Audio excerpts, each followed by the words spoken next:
variar. Então, conceito e preconceito. Vamos dizer o seguinte, que para enfatizar o assunto e alertar alguns espíritas que têm dificuldades de aceitar a apometria, esse é um trecho do livro do Godinho, tá? Abertura do prefácio. Citaremos Manuel Filomeno de Miranda no livro SOS Família, no capítulo Personalidades Parasitas, onde ele fala de personalidades. Página 84, onde se refere a personagens que assomam do inconsciente já no livro O Despertar do Espírito, na primeira edição. Joana assim expressa: nesse imenso oceano inconsciente move-se os eus, que emergem ou submergem. Então, nós estamos falando de personalidades aí no livro da Joana de Ângeles. Necessitando de anulação e desaparecimento através das luzes do discernimento da consciência do si. Então, ela está falando do tratamento dessas personalidades. André Luiz, em Mecanismos da Missão e Animismo, na página 165, afirma: frequentemente pessoas encarnadas exprimem a si mesmas, ou seja, elas estão representando elas mesmas, né? A emergirem da subconsciência nos trajes mentais em que se externavam noutras épocas. Então, é só uma pequena amostra que é colocada aí, onde livros espiritualistas de várias matizes e autores diferentes abordam essa questão das personalidades, com outros nomes, obviamente. Os muitos eus que me influenciam. Então, tem uma imagem aí, né, do anjinho, do capetinha, porque as nossas personalidades, elas nos influenciam o tempo todo. Vamos fazer uma retomada de um estudo que nós já vimos, que é da essência da criação da centelha divina até a gente chegar aqui no planeta Terra. Então, a centelha divina, criada por Deus Pai, fonte criadora de tudo, ela está lá numa dimensão e ela começa a progredir, vai progredindo da pedra para o vegetal, para o animal, para o hominal, e vai se desenvolvendo moralmente, intelectualmente. Em um certo ponto, para facilitar esse desenvolvimento da centelha divina, ela se desdobra, né, como se fossem tentáculos, e uma parte dela, que a gente vai chamar de fractal, ele vai ser iniciado numa outra dimensão, no outro universo, numa outra galáxia, num outro planeta, sempre inferior ao que está a centelha original. E assim vai sucedendo conforme a necessidade. E essa centelha divina ela vai se desdobrando em fractais, em universos de dimensões diferentes. Essas centelhas, esses fractais originários, eles iniciam também um ciclo evolutivo e vai subindo. Conforme ele vai subindo, ele vai alcançando as centelhas mais altas e vai se fundindo novamente, o que faz com que exista uma multiplicidade de eus em universos paralelos, todos em desenvolvimento, que no final vai formar o uno, o um, ou seja, todos como pertencem à mesma centelha divina e é a mesma alma, só que dividida, a tendência é que lá em cima volte a ser um novamente. E vamos imaginar agora uma centelha divina que foi a última a ser criada na dimensão mais baixa, que é a terceira dimensão, que é um fractal dessa centelha dessa alma multifractal, que é você aqui no planeta Terra. Então agora nós vamos estudar esse fractal que está aqui no planeta Terra. Bom, então, como eu já disse, é um resumo aí, a fonte criadora cria a alma começa a sua evolução, ascende de dimensão, a alma original, o eu superior, cria uma cópia fractal em dimensão mais baixa, conforme a dimensão do eu superior, que é a centelha mais elevada, novos fractais vão sendo criados ao longo da evolução em várias dimensões, universos paralelos. As dimensões são universos paralelos que proporcionam novos conhecimentos para aquela alma. Nas dimensões mais altas, os fractais voltam a se unir no fractal originário, se fundindo e absorvendo todos os conhecimentos. A possibilidade da divisão da alma possibilita uma evolução mais rápida do que se fosse um fractal único, tentando se desenvolver numa linha reta. Bom, aí pegamos aquele fractal que está aqui no planeta Terra, na terceira dimensão, que veio para cá. E esse fractal agora, ele é um fractal que ele é composto por vários corpos. Assumidamente 7 corpos, que são os corpos físico, etérico, astral. O físico é material, o etérico é semimaterial, o astral já é astral, e os mentais inferior, superior, búdico e átmico, onde o átmico faz parte da centelha divina. Então, esse fractal, agora nós dividimos eles em 7 corpos. A caminhada de cada fractal dentro de uma dimensão cria uma linha evolucionária só dele. Então, agora a gente vai estudar só esse fractal que está aqui no planeta Terra. Um karma e um dharma é criado para cada fractal dentro de cada dimensão. Então, esse fractal que está aqui começou a evoluir, reencarnar, e ele foi gerando karmas e dharmas, né? Onde os karmas, a gente fala que é o resgate do que a gente errou em encarnações anteriores, e o dharma é o que a gente colhe de aprendizado de uma maneira como se fosse uma recompensa. O fractal, então, 7 corpos, 3D, aí nós já falamos, o físico é um corpo material, ele é temporário, porque ele se perde, está em terceira dimensão, é a roupa material. O etérico é um corpo semimaterial, que também é temporário, só quando você está encarnado você tem ele, também está na terceira dimensão. É a usina de energias, é onde se processa todas as energias que a gente recebe do fluido cósmico universal através dos chakras. Depois a gente tem o astral, que é permanente, que está em quarta dimensão para o planeta Terra. Para outros planetas, essa mesma lógica não funciona. É a sede das emoções. Então, quando a gente trabalha na apometria e espíritos e personalidades com desequilíbrios emocionais, a gente vai trabalhar o corpo astral. Depois a gente tem o mental inferior, que é espiritual, permanente, está em quinta dimensão. Trabalhamos a intelectualidade e os sentidos. O superior também está na sexta dimensão, trabalha-se a vontade. O búdico está na sétima dimensão e o átmico é lá o eu superior. Se o eu superior estiver na 13ª dimensão, o átmico nosso está na 13ª dimensão. Então, nós temos os 7 corpos, mas eles não estão juntos na mesma dimensão. Cada um é mais sutil, porque cada um está numa dimensão diferente, superior à outra. E aí a gente tem vários níveis de consciência. A gente tem níveis de consciência do cérebro perispiritual, que divide aí no futuro superconsciente, passado remoto, passado recente, presente consciente. Depois, quando a gente encarna, o cérebro reduz nossas impressões espirituais, e aí a gente tem o inconsciente do passado recente, do remoto, do presente.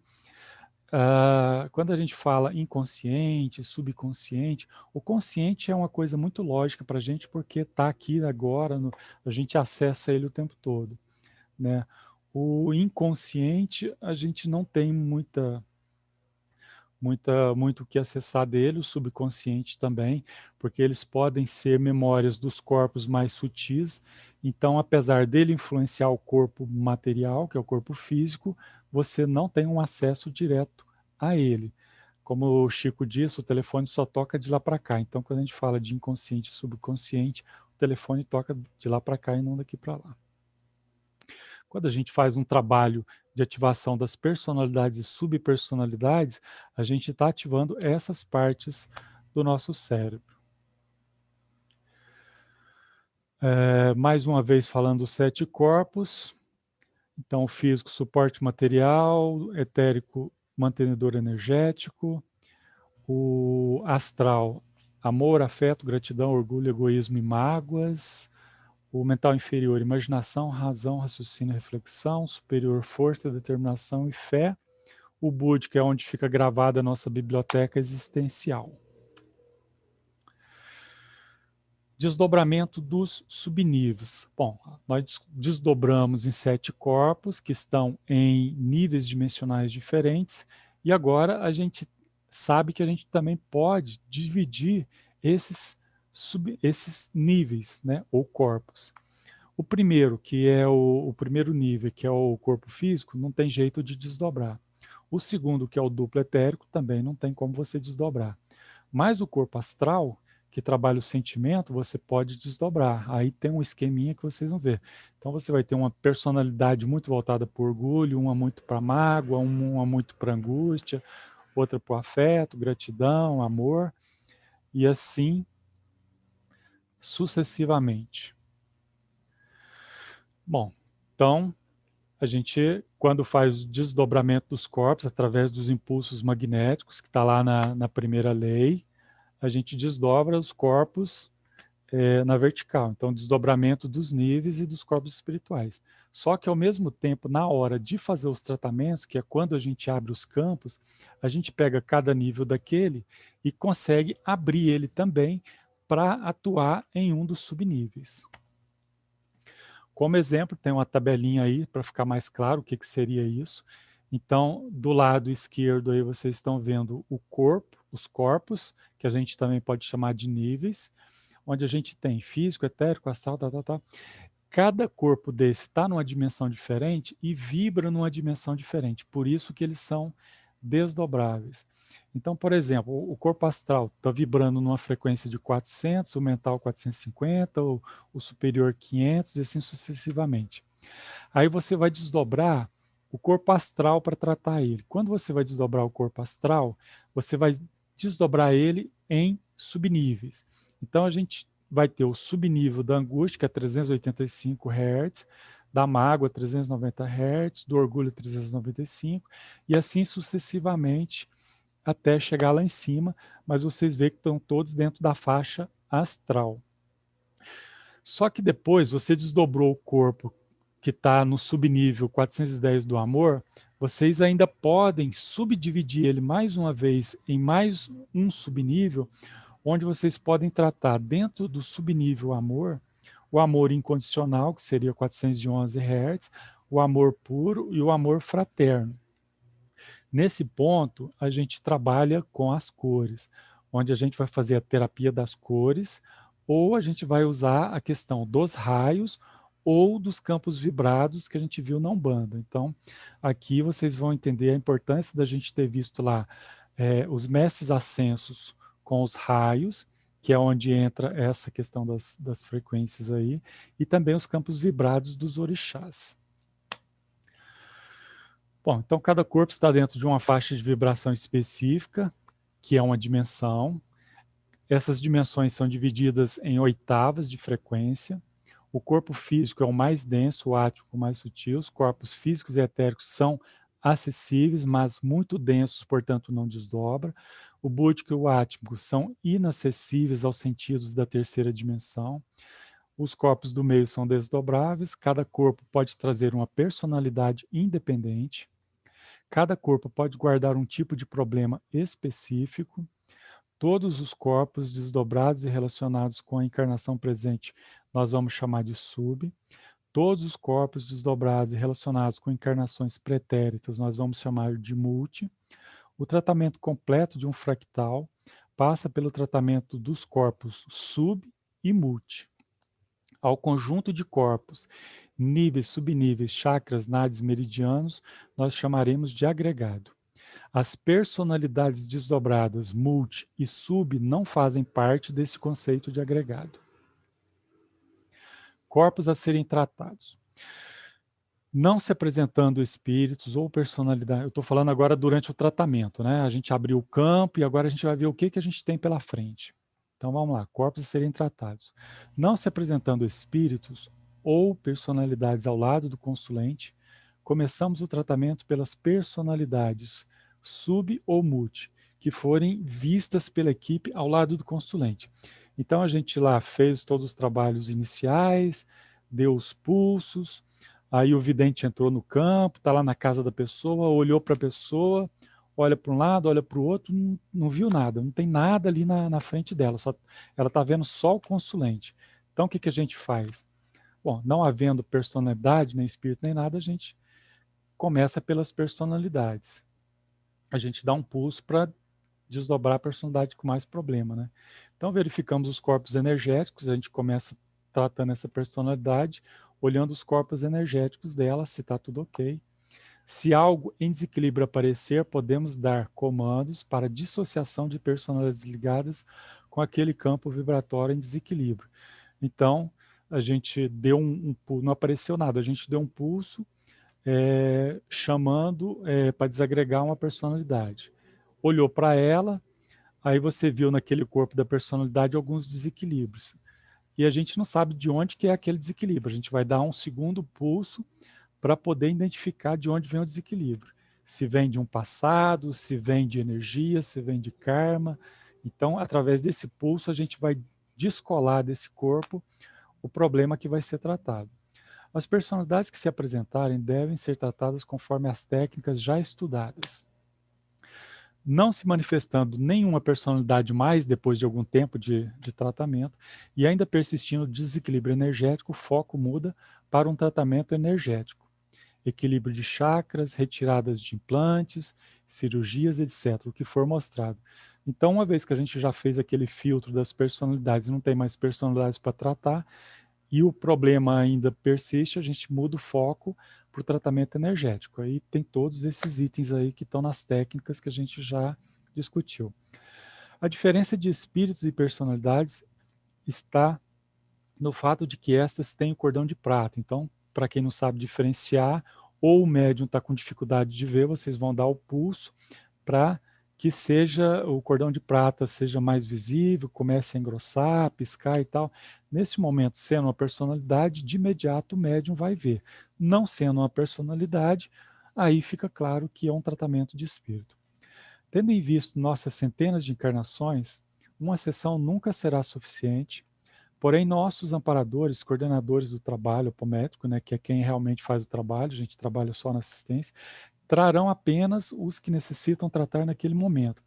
Então, a gente sabe que no trabalho apométrico a gente tem centenas de personalidades multi, sub, espíritos e tudo mais que precisam de tratamento. Mas a personalidade, os mentores do trabalho, eles vão trazer para aquele momento do trabalho aquela que precisa. Então, vocês não precisam se preocupar. Isso daí fica no planejamento deles, que é feito antes do início do trabalho. Bom, vamos lá. Eu, terapeuta. Esse trabalho que a gente vai discutir aqui agora foi baseado nas obras do Godinho, tá? Basicamente nos livros Conflitos Conscienciais, Egos e Consciências e Desvendando o Psiquismo, que todos vocês provavelmente já leu mais de uma vez. Essência do ser. Todo ser é dual, ou seja, passa por todas as vibrações extremas e intermediárias. Exemplo, triste, feliz. Nós vivemos num mundo de dualidade, só para lembrar. As energias masculina e feminina são dois polos que todo ser evoluído deve conhecer e viver. Então, todos nós vamos encarnar e reencarnar em polos diferentes, feminino, masculino, porque tem questões de aprendizado muito específicas em cada um desses polos. Então, a gente vai estar transitando entre eles no nosso aprendizado, na nossa evolução de alma. Conhecimento da lei divina está implantado no inconsciente de toda a alma, esperando para ser desperto. Isso é uma das leis do universo, que toda a alma já vem com isso lá no subconsciente, precisando só de acessar ela. Toda ação negativa, ao contrário à lei, gera uma energia desequilibrante no universo e toda ação positiva, conforme a lei, gera uma energia equilibrante no universo. Portanto, as leis de retorno e a lei de ação e reação devolvem o equilíbrio às energias do universo, ou seja, não há inocentes, há colheita do que plantamos. Então, todas as vezes que nós abrimos um campo, por mais que a gente entenda o sofrimento que a gente está acompanhando, aquilo, na verdade, é uma ação de equilíbrio das energias do universo, seja para bem, seja para mal. A roda de Sansara é um livro de contabilidade onde as ações positivas e negativas são registradas. A ascensão do ser depende de um saldo positivo na roda de Sansara, que é conseguido com a evolução moral e o despertar espiritual. Lembrando que quando a gente comete um equívoco perante a lei universal, a lei de Deus, tipo um assassinato, não significa que você tem que ser assassinato para equilibrar essa contabilidade. O amor, ele tem um poder muito maior do que o mal. Então você pode equilibrar essa balança através de atos de amor. Isso é uma das lições que a gente tem que ter sempre quando a gente entra nos campos de resgate com as personalidades e com os espíritos, mostrando para eles que eles não precisam de sofrer para que eles evoluam. Eles podem mudar a vibração deles, passar a trabalhar pelo lado da luz e começar a equilibrar essa contabilidade dessa maneira.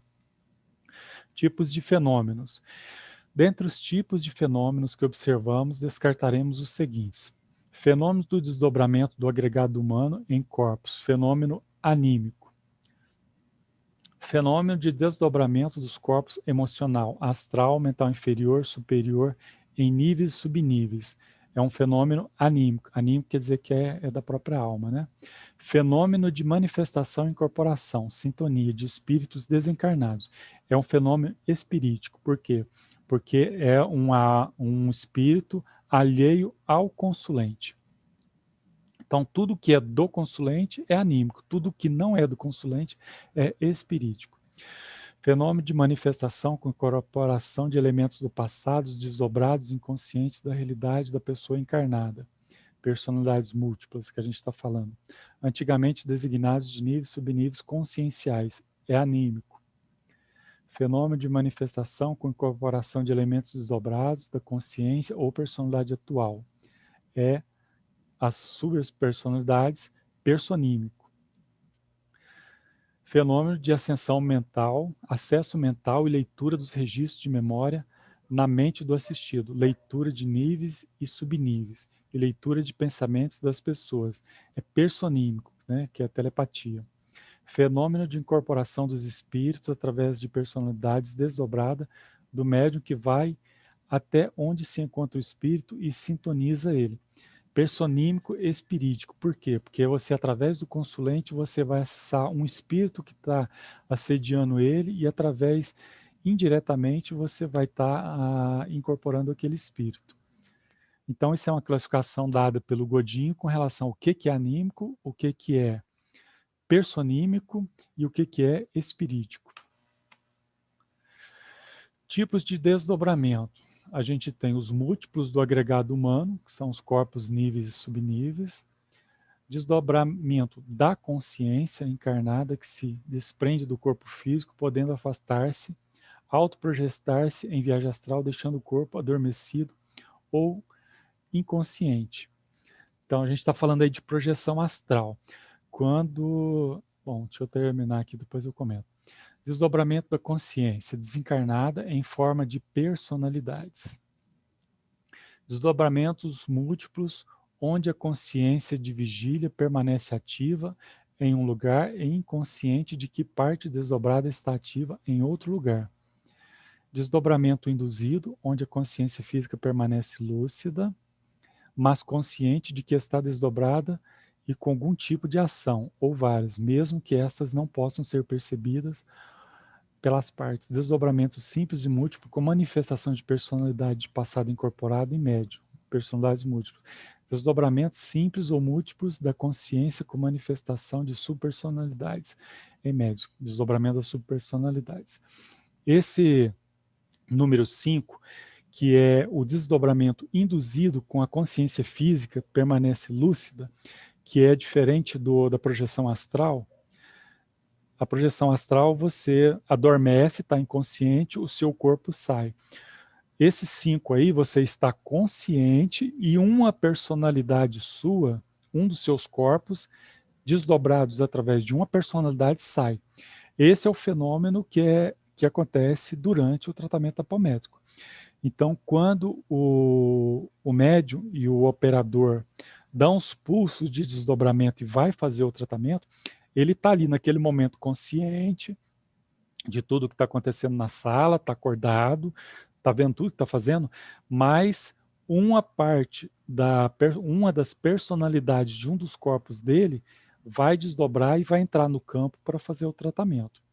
Então, o que acontece com a gente durante o tratamento apométrico é o item de desdobramento número 5. Fenômenos de sintonia mental e incorporação. Sintonia mental, acesso e a leitura de uma mente em relação aos conteúdos da outra. Isso acontece quando a gente está em comunicação com as personalidades ou com os espíritos, porém, eles não estão incorporados no médium. Tá? É uma conversa telepática. Incorporação é a sintonia crescida de uma ligação através de um canal energético. Então, como a gente já viu em aulas anteriores, existe uma ligação entre os campos do médium e do espírito, esses dois campos se acoplam e através de uma ligação chakral, que vai depender do tipo de espírito, do tipo de canalização, se dá o que a gente chama de incorporação. A incorporação, ela pode ser de espírito presente, que manifestando-se em sintonia ou ligação fluídica direta, visível, perceptível, junto do médium, ou incorporação de espírito ausente, quando o médium que se desdobra e vai até onde o espírito se encontra. Na palmetria, nós fazemos o item B, que é onde o médium desdobra um dos seus corpos, uma das suas personalidades, vai até onde está o espírito que vai ser tratado. Evolução da alma. Cada personalidade representa uma existência de aprendizado com erros e acertos. Acertos são aproveitados em nossa próxima existência e fica no subconsciente. Os erros vão gerar karmas e ressonâncias que poderão influenciar na existência atual, que é o carro-chefe nosso, né? A ressonância de existências passadas na personalidade presente, gerando algum tipo de desequilíbrio, enfermidade na pessoa que a gente está tratando. As pessoas que cruzam nosso caminho, os acontecimentos negativos, podem ser oportunidade de reparar um erro do passado. A ressonância com vidas passadas é nosso eu superior nos alertando para a necessidade de cura de um desequilíbrio. Então, quando uma pessoa chega lá para fazer aquele atendimento fraterno, muitas vezes é o próprio eu superior que induziu ela a ir lá para tratar alguma das suas camadas que estão desequilibradas. As doenças em nossos corpos astrais são registros kármicos do desequilíbrio do passado. Quando a gente passa para aquele tratamento energético, a gente já tratou os espíritos, as personalidades, que a gente abre os corpos energéticos para tratamentos, a gente pode ver manchas vermelhas, cinzas, negras, gosmas, que não são relacionados com miasmas, nem com chips, nem com nada, mas que simplesmente é uma energia que está ali, que veio de uma outra existência, pode ser um envenenamento, um suicídio, alguma coisa assim, que fica como um registro kármico no corpo astral da pessoa. Então, quando é esse caso, e vocês conseguem identificar que é esse caso, tem que se pedir a permissão para tratamento. Se não for permitido, então deixa ali, porque já é o remédio. E quando for permitido, aí existem alguns seres que podem ajudar a gente nesse tipo de tratamento que a gente já viu nas aulas anteriores. O corpo físico é um mata-borrão para expurgar desequilíbrios e equilibrar as energias do universo. Se a gente, então, não tratou os problemas no corpo astral e no corpo etérico, esses problemas eles vão descer e eles vão fixar no corpo físico. E eles vão se manifestar em forma de doenças.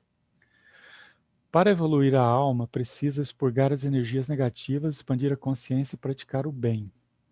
O tratamento de personalidades múltiplas passa pelo tratamento dos campos em desequilíbrio e dos pontos de energias dissonantes dos corpos astral e mental.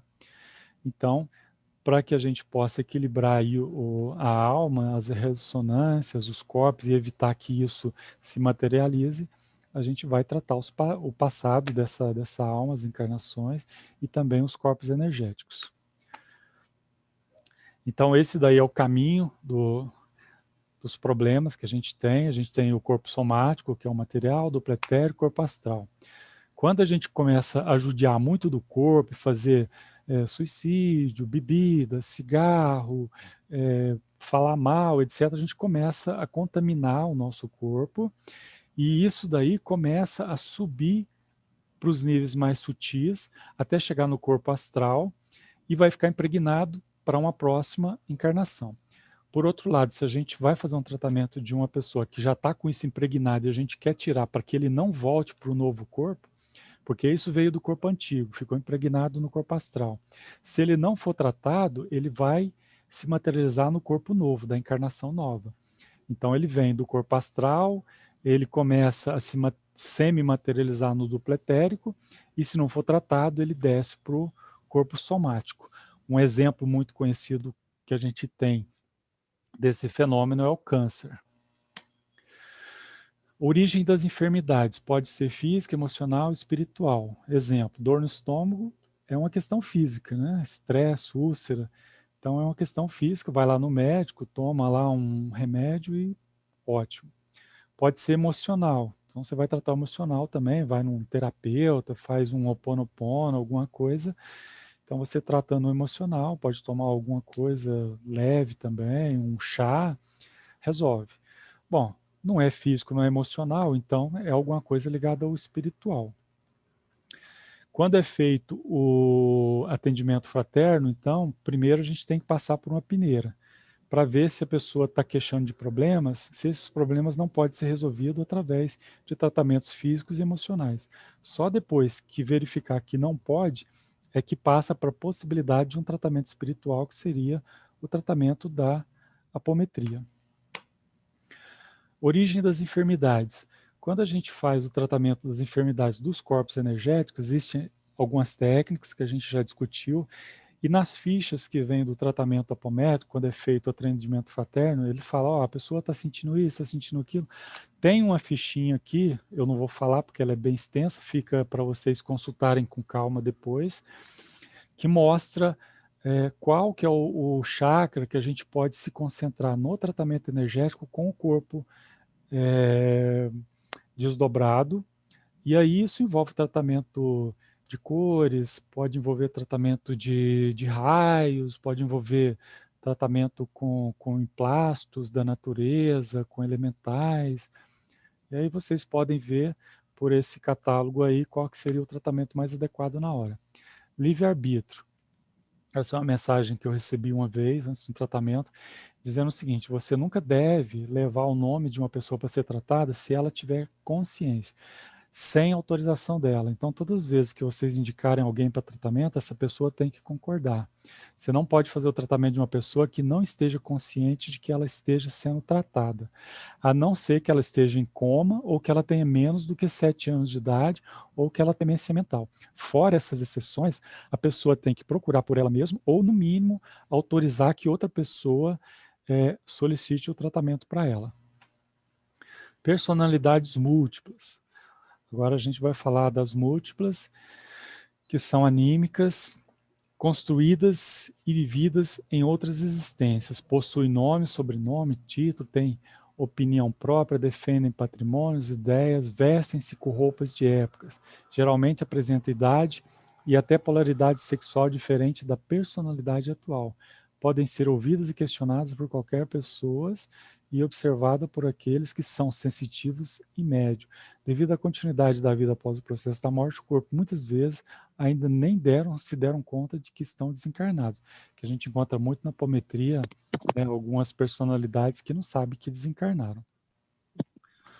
Gênese das múltiplas. Surgem ou acordam quando ativadas por algum estímulo desencadeador qualquer no plano da consciência física ou espiritual. O deflagrador pode ser um vício, uma vibração, uma imagem, um cheiro, um olhar, um tom de voz, um som, uma provocação, um ataque, um descontentamento, uma humilhação.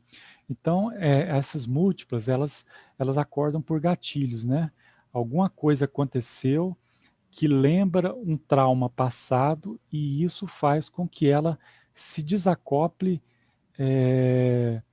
sozinha ali do agregado e se manifeste como auto-obsessão e como ressonância para o corpo presente. As propriedades das múltiplas. Quando despertam, pode se tornar mais ou menos ativas, reativas, pode ser cooperadoras, omissas, antagônicas.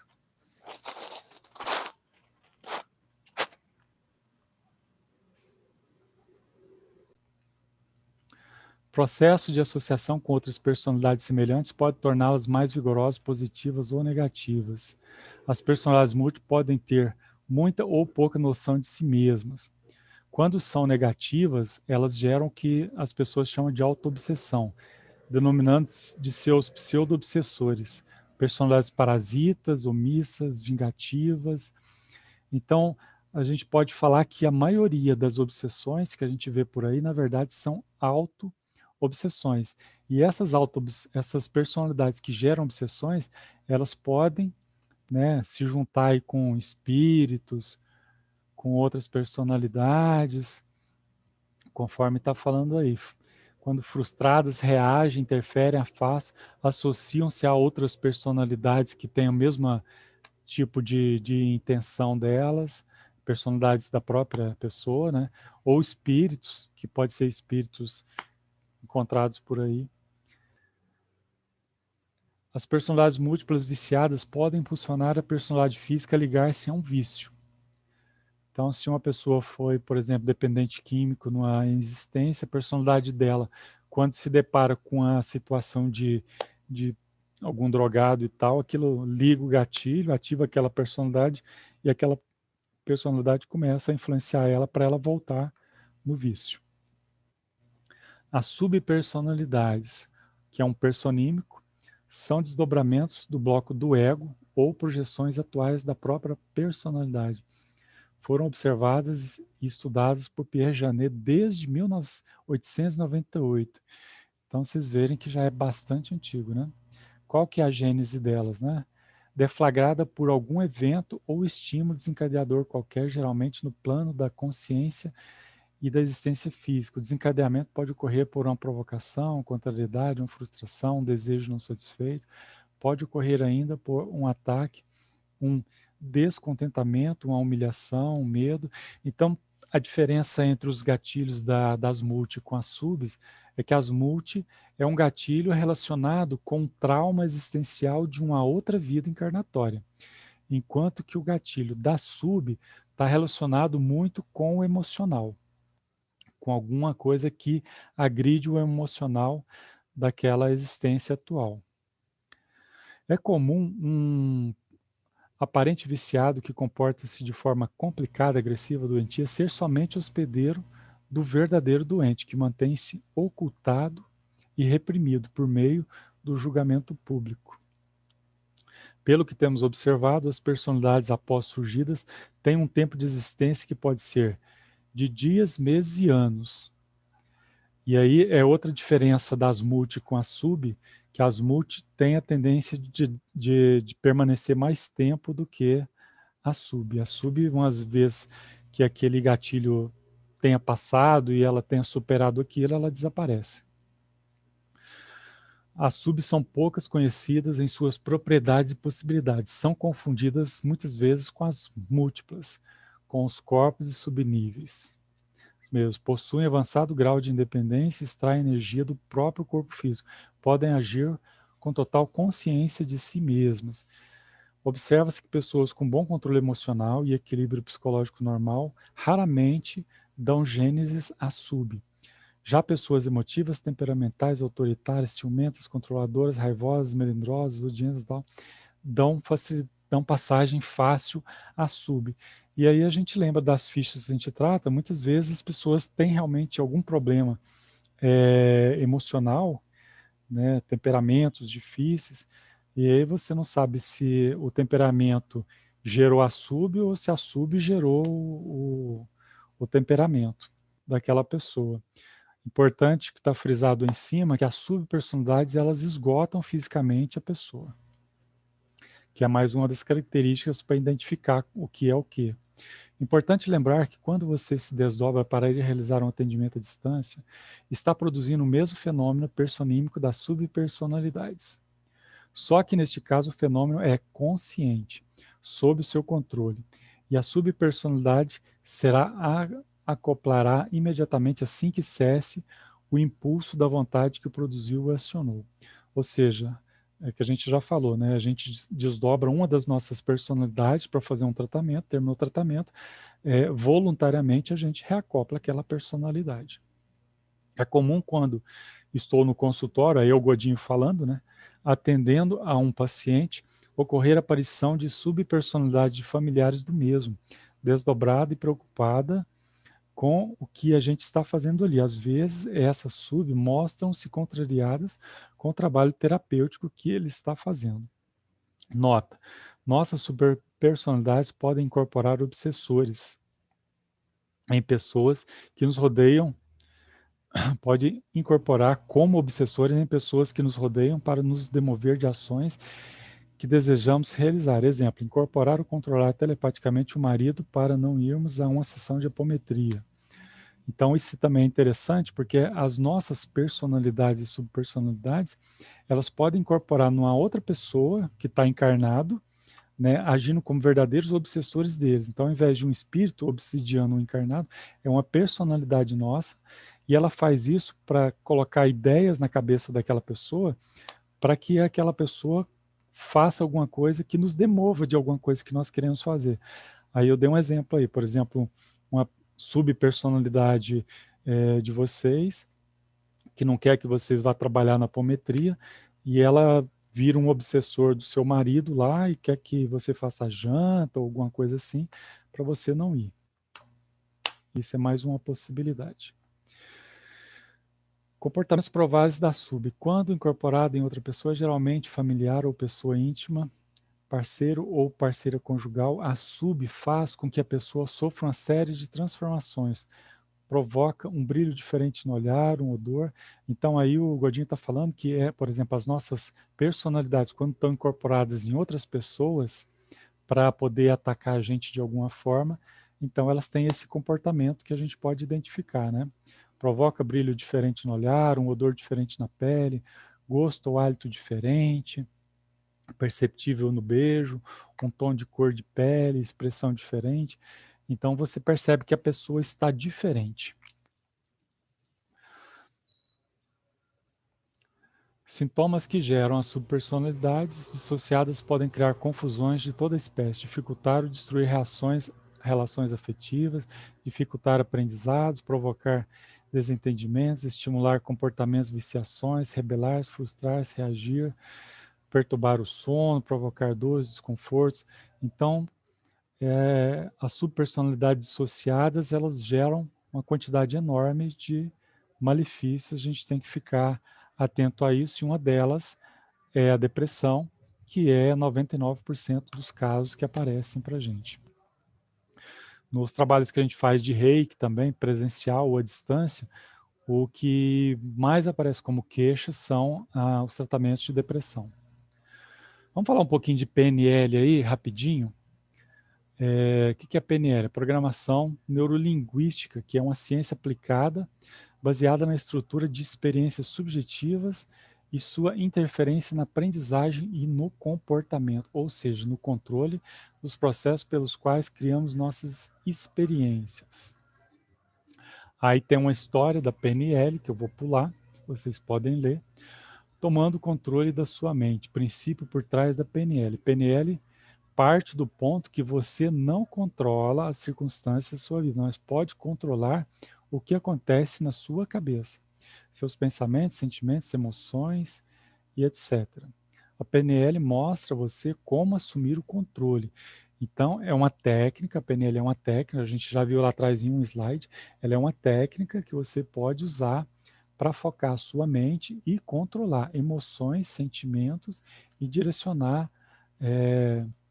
o que você quer. Poder da crença. O que você acredita pode ser extremamente poderoso.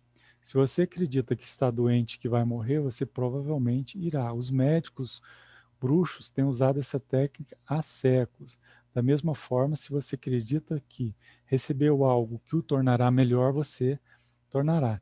Então, um conceito importantíssimo que a PNL ensina para a gente é que se a gente acreditar ou a gente fazer alguém acreditar em alguma coisa, aquela coisa, ela se materializa. Poder das perguntas. Uma questão muito importante para ajudar a direcionar esse poder da crença são as perguntas. Então a gente tem que aprender a fazer as perguntas, porque as perguntas são mais importantes do que as respostas, né? Então, dá um exemplo aí, por que que eu quero mudar? Ou você pode perguntar para a personalidade, né? Por que que você quer continuar da mesma forma? Como será a vida se você fizer assim? Será se você fizer assado? Então, a gente tem que aprender a fazer as perguntas. Aí tem a questão do olhar, aí só para encarnado, dependendo do olhar você está acessando uma parte do seu cérebro, depois vocês olham para vocês saberem o que, que a pessoa está acessando quando ela está mexendo os olhos. Existem vários ramificações de metaprogramas dentro da PNL, né? Então, a gente tem essas ramificações, eixo de referência, tem padrão de convencimento, e a gente vai trabalhar com todas elas. Os pressupostos da PNL são: o mapa não é o território que ele descreve, a forma como vemos o mundo, nosso mapa mental do mundo não é o mundo e cada pessoa possui seu próprio mapa mental. O que significa isso daí? Significa que se você estiver olhando o mapa da cidade de Franca, você não está vendo, por exemplo, o território todo, que é o estado de São Paulo. Então, quando a gente vai focar num ponto, a gente tem que tomar esse cuidado de entender o todo para trabalhar a parte. As experiências possuem uma estrutura. Se puder identificar e mudar essa estrutura ou padrões de experiência, poderá modificar suas experiências também. Quando a gente se defronta com aqueles espíritos que são chefes de falanges, lá nos umbrais, naqueles laboratórios, se a gente conseguir identificar o que dá prazer para ele, o que ele tem medo, qual que são as experiências dele, conseguir entender quem que ele é, como que funciona aquela estrutura, a gente pode direcionar as propostas que a gente vai fazer para eles saírem daquela situação. Corpo, mente e espírito são partes de um sistema em equilíbrio. É impossível não se comunicar. Seja por expressões verbais ou comunicado. Todo comportamento tem uma intenção positiva, mesmo ações nocivas têm uma intenção que em determinado contexto é positiva. Que significa isso? Significa, por exemplo, que se um assassino, um ladrão, um assaltante, ele está assaltando, para você aquilo é uma intenção extremamente negativa e um ato extremamente negativo. Mas para ele é positivo, porque ele não vê aquilo como errado e ele entende que aquele é o ganha-pão dele, é a profissão dele. Então, dependendo de quem está vendo e sobre o ângulo que a pessoa está vendo, as ações podem ser vistas sempre de forma positiva. Em outras palavras, você tem que se colocar no lugar do outro para entender o porquê que ela está vendo aquilo como positivo, para poder mostrar para ela que não é exatamente positivo como ela estava pensando. Isso também para a gente tratar personalidades e aqueles espíritos obsessores. As pessoas sempre escolhem o que é melhor para elas. Se você está fazendo, não está funcionando, então faça diferente. Então, todos aqueles que a gente vai tratar também, eles querem sempre o melhor para eles. A gente precisa entender o que é melhor para eles, porém, trazendo eles para o lado da luz, né? Vou pular esses exemplos, que são grandes, fica aí para vocês olharem depois como aplicar o que a gente acabou de ler, aí vocês dão uma estudada. E agora vem um resuminho muito interessante de PNL, que esse é o que vocês podem usar mais quando tiverem num diálogo ali com a personalidade sub, multi ou com o espírito, que seja. Que é, primeiro, o rapport, que refere-se à sincronia entre duas ou mais pessoas, gestos, forma de conversar. O rapport, na verdade, ele é um espelhamento, né? A gente percebe do que a pessoa gosta de falar, como que ela se movimenta. Se ela, por exemplo, está com as pernas cruzadas, você cruza as pernas, mas não de uma forma escancarada, assim, de uma maneira tão discreta que ela nem perceba que você está imitando ela. Ela põe a mão no queixo, você de repente coça o queixo, põe a mão também. Ela está falando sobre esporte, de repente você mostra interesse por aquele tipo de esporte. Ou seja, de uma certa maneira, você espelha a pessoa ou espírito, personalidade, para que ele se sinta sintonizado com você, que é a empatia. Gerador de novos comportamentos. Através dessa técnica, a pessoa consegue mudar ou melhorar certos comportamentos. A partir da sua imaginação, o indivíduo estimula como ele gostaria de agir em determinada situação. Então você vai dizer para ele como que ele poderia agir e como que ele poderia ter ganhos em relação a determinados comportamentos, mostrando que ele sempre vai estar tendo lucro com aquele comportamento. Ponte ao futuro, estabelecer um objetivo claro, né? para a entidade, por exemplo, ó, se você vier para cá, deixar de fazer isso que você está fazendo, ajudar essa pessoa agora, você vai começar a evoluir, não vai ter mais aqueles senhores que batem em você, que são seus chefes lá no umbral, você vai ficar livre, vai ser um espírito liberto e etc, etc. Mostrando o futuro dele se ele mudar de comportamento. Falar sobre metáforas e ressignificação, que no final vocês mostra para aquelas entidades que se colocam como vítima, você vai ressignificar a vida dela para que ela não se sinta mais como vítima. Mudança de atitude, a gente já falou, e perspectivas diferentes. Sempre mostrar perspectivas diferentes, mas sempre usando o raporte e sempre mostrando alguma coisa que gere um ganho no final para a outra parte.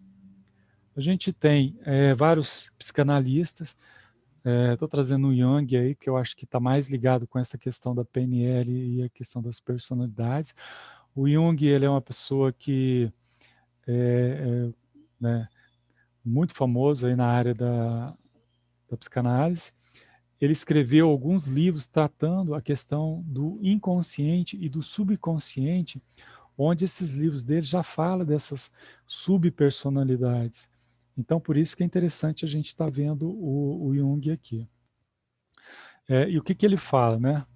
Primeira coisa que você precisa saber sobre Jung, da teoria junguiana, é que o indivíduo é analisado a partir dos conteúdos do seu consciente e do seu inconsciente. Além disso, uma pessoa é sempre considerada dentro do seu contexto coletivo, ou seja, de todas as experiências dela de todas as vidas, e não isoladamente. Outra questão que Jung faz da divisão da psique, para o médico, ela é a continuidade do ego pelo inconsciente pessoal e pelo inconsciente coletivo. O inconsciente pessoal é composto por tudo que é reprimido da consciência do indivíduo. Importante isso daí. O inconsciente pessoal é composto por tudo que é reprimido do consciente do indivíduo. Memórias negativas, as lembranças dolorosas e os desejos proibidos ficam armazenados. E é isso que vai gerar os desequilíbrios que a gente precisa identificar para poder fazer os tratamentos que a gente faz. Na teoria de Jung, o terapeuta e o paciente trabalham junto para reencontrar o caminho que tem mais a ver com a sua essência. O terapeuta irá buscar compreender simbolicamente o que aquela situação está representando para o paciente. Mais uma vez, falando aí, né, como lá na PNL, você tem que tentar entender o todo para poder ressignificar trabalhando na parte. Compreender simbolicamente, que quer dizer ir além do significado óbvio das situações, buscando entender o que mais está carregando aquela situação de afeto. Podem ser experiências e vivências prévias, crenças ou conceitos e preconceitos.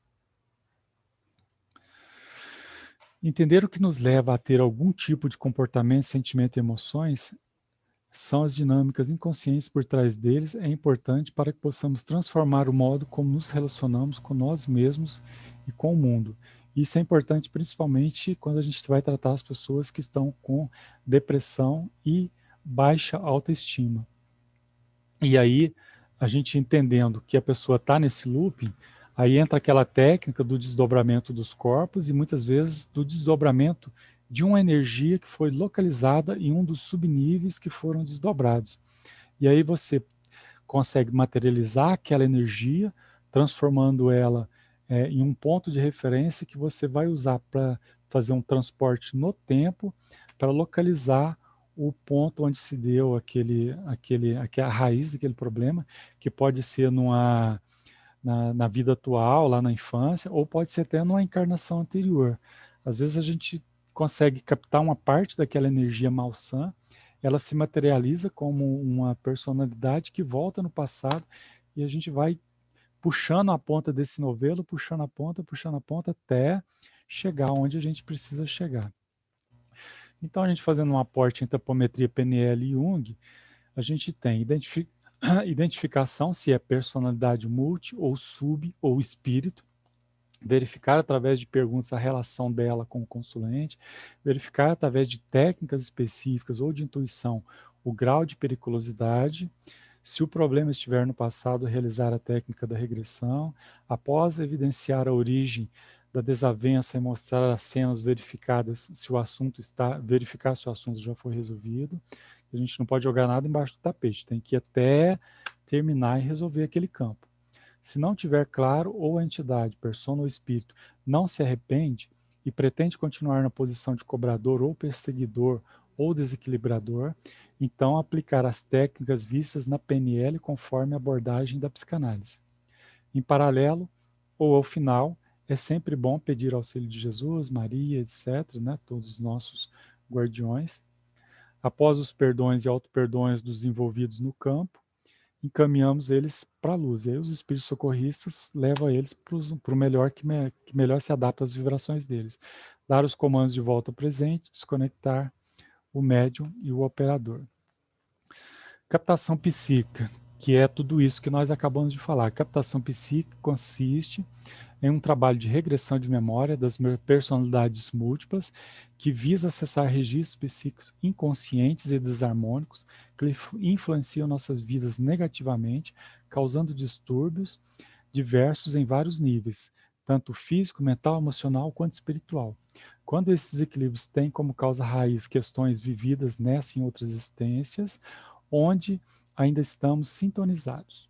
Dessa forma é usada a regressão de memória, como com um ou mais médiuns de incorporação, importante que aí a gente trabalha com médiuns de incorporação, na captação psíquica, para que estas sintonias sejam trabalhadas. Quando um desligamento vibratório com o passado ocorre, sintomas trazidos na vida atual, tais como os medos, fobias, doenças físicas, padrões de comportamento, etc., etc., etc., são amenizados, diminuídos consideravelmente, ou podem simplesmente deixar de existir. Pode-se realizar o tratamento somente com as técnicas da apometria ou usar em paralelo trabalhos de terapia de vidas passadas ou constelação familiar.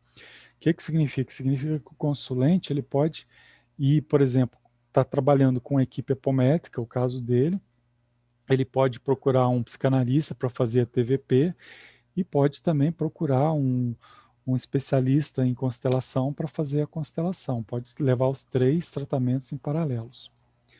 O tratamento pode ser realizado com o consulente presente ou ausente, tá, gente? Porque a gente está trabalhando personalidades, não está trabalhando o corpo físico. Captação psíquica, como que a gente, né, um roteirinho aí para vocês. A equipe pode ter quantas duplas, né? Operador médio e um médio de incorporação tiverem disponíveis. Então, se a gente tem uma dupla, a equipe é uma dupla. Se tiver 2 duplas, são 2. Se tiver 3 duplas, são 3 duplas e assim vai. Quanto maior a equipe, mais campos serão tratados em cada consulta. Óbvio, né? Se cada dupla trata um campo, se a gente tiver 5 duplas, a gente vai tratar 5 campos e assim sucessivamente. Um dos operadores deverá ser o dirigente do processo para orientar o grupo. Então, se tem várias equipes, a gente precisa ter uma pessoa para ser o dirigente de todas as equipes aí. O dirigente irá fazer as preparações já estudadas, explicar o caso do consulente, dividindo as duplas, dando início aos desdobramentos e às aberturas de campos. Cada dupla, então, anota suas observações e recomendações depois do tratamento. Os trabalhos devem respeitar o sigilo das informações. Não existe um tempo limite, mas 1 hora de trabalho é uma boa referência para não desgastar a equipe. Se o grupo tiver mais de uma dupla, todos devem falar o mais baixo possível e o primeiro a terminar deve se manter em silêncio até que os demais terminem. Utilizar as técnicas que a gente já estudou. Aí, do livro do Godinho também, ele mostra, aí, por exemplo, que um campo aberto foi um corpo espiritual que encarnou diretamente no médium 1. Um dos subníveis desse corpo incorporou no médium 2, o outro no médium 3, o outro no médium 4. Então, o mesmo consulente foi desdobrado aí em 4 partes. Todas as partes desdobradas são referentes ao corpo astral e cada uma delas incorporou em um médium diferente. Aí depois tem uma outra forma aí onde a gente tem um corpo, né, tem todos os corpos aí, mas em vez de serem vários médios, o médium é que se desdobrou e cada corpo desdobrado do médium atendeu a um dos corpos desdobrados do consulente. Registro da captação. O consulente deverá ser escolhido mediante anamnese realizada na assistência fraterna, que a gente já falou, né? Tem que ser feito todas aquelas peneiras até ver quem realmente necessita desse tratamento, porque a agenda é muito grande, a gente tem que ter critério para escolher. A data da consulta será agendada de acordo com a disponibilidade do grupo. O operador deverá anotar a história acessada que levou ao problema mostrado no campo aberto e a solução dada. Também deverá serem apresentadas recomendações ao consulente. As fichas devem ser reunidas e transcritas para entrega ao consulente, verificar a necessidade de retorno e agendar. Aí uma experiência que eu tive com o Godinho, num dos cursos que eu fiz com ele, também fiz 2 captações, e ele grava as captações, depois ele transcreve ela em detalhes, num relatório e entrega para a gente.